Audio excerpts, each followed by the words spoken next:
dual carnane, for example, the stories seem to be clearly connected to, if not derived from, the legends of Alexander the Great, which is problematic for the Quran in more than one way, not only because these are obvious legends, not historical accounts of Alexander, but also because Alexander was a polytheist, unlike the way that the Quran portrays him. I'd be really curious here, because I know that you put a lot of importance on the Quran not having any errors and inconsistencies, which, again, as we talked about, just because a book doesn't have inconsistencies or errors doesn't mean it's automatically from God, right? Sure. We have some other reason for believing that it's from God. Unlike with Christianity, though, I do think that errors in the Quran pose a major challenge to the Quran being God's word because of the way in which Muslims believe the Quran is God's word. Right? Muslims do not believe that the Quran was also fully written by human beings the way that Christians believe the Bible was. And so if there are errors in the Quran, that's very problematic for the Muslim view of it as God's word, right? Yeah. Are you familiar with some of the passages that non-Muslims find very problematic in the Quran that seem to be obvious historical errors or obvious scientific errors? No. Okay. Well, I mean, there's lots of passages we could talk about. I don't know how familiar you are with the text of the Quran. Yeah. I don't know if you have time right now. Maybe just talk about one example just to kind of see what you say. Sure. But if not, it's totally fine. I mean, you've been so gracious with your time. I don't want to keep you longer than I like to necessary. learn. I'm just, like I said, I'm just getting closer and trying to learn about all religions. Okay. So I've done a lot of research. I can't find any contradictions or errors in the Quran. So if you have one, I would like to hear it. Sure. And research it. Yeah, so I'll just give a few off the top of my head, and then maybe we can just look at one specific example. Actually look at the text together, look at one specific example. But some of the errors or problem passages that non-Muslims see in the Quran would be things like the Quran's apparent misunderstanding of Christian belief. So the Quran, it tries to critique Christianity directly, and specifically it critiques the Christian view of the Trinity, but it seems to misunderstand basic Christian beliefs in multiple different ways. It seems to think that Christians believe there's three gods, which Christians don't, like we were talking about before. Yeah. And it seems to think that those three gods aren't the Father, the Son, and the Spirit, but the Father, Jesus, and Mary.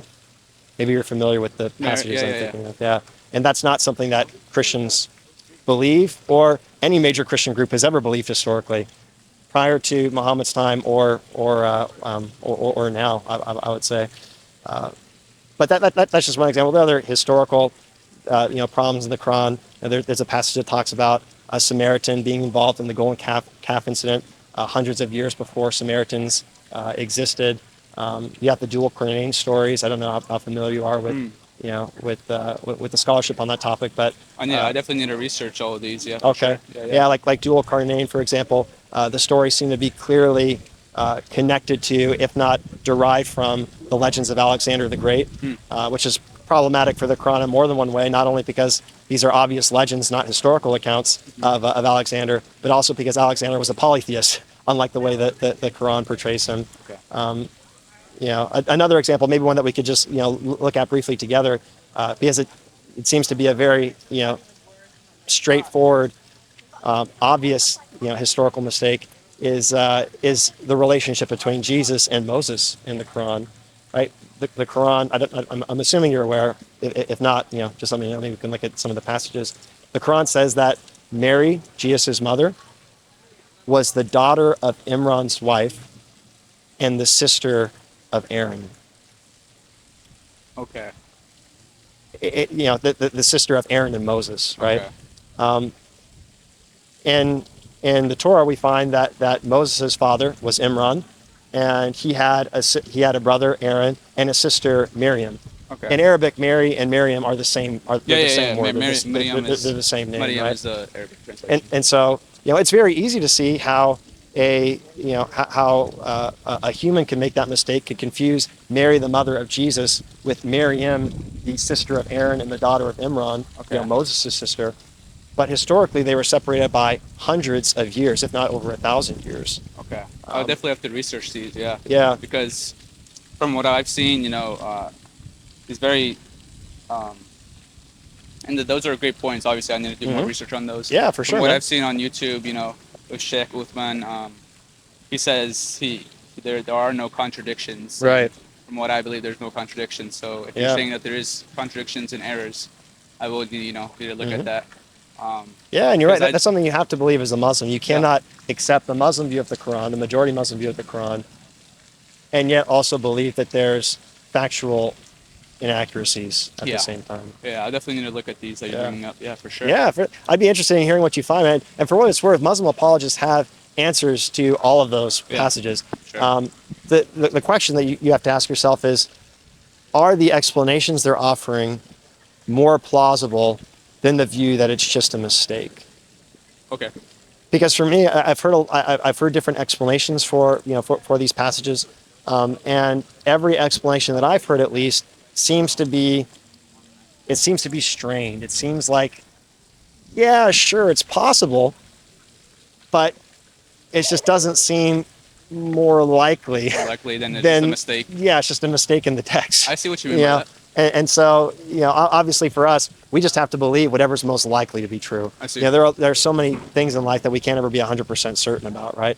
We just have to believe whatever's most plausible, whatever's most likely to be true. So these verses you're bringing up, are they from the Quran? Yeah. Okay. Yeah, exactly. Definitely. There are other passages too that I could share, but those are some of the ones I'm remembering off the top of my head. I've talked about with other Muslims before. Sure, I definitely want to research those. Yeah, research it. I'll treat you to coffee here on Starbucks, and we'll talk more off camera. I would love to hear what's your like what kind of answers you find and how convincing you find them personally. Oh, okay. The answers are out there. I've never found any of them to be more convincing or more plausible than the view that they're just mistakes, right? Okay. Like even on the Quran's misunderstanding of the Trinity, it's totally understandable how a human author at that time, likely exposed to Catholic Christianity, seeing images of Mary, hearing about the Trinity, hearing about three, can misunderstand that as a belief in three separate gods, and can actually believe that Mary is one of those gods that Christians worship, right? It's totally understandable how a human could come to that conclusion.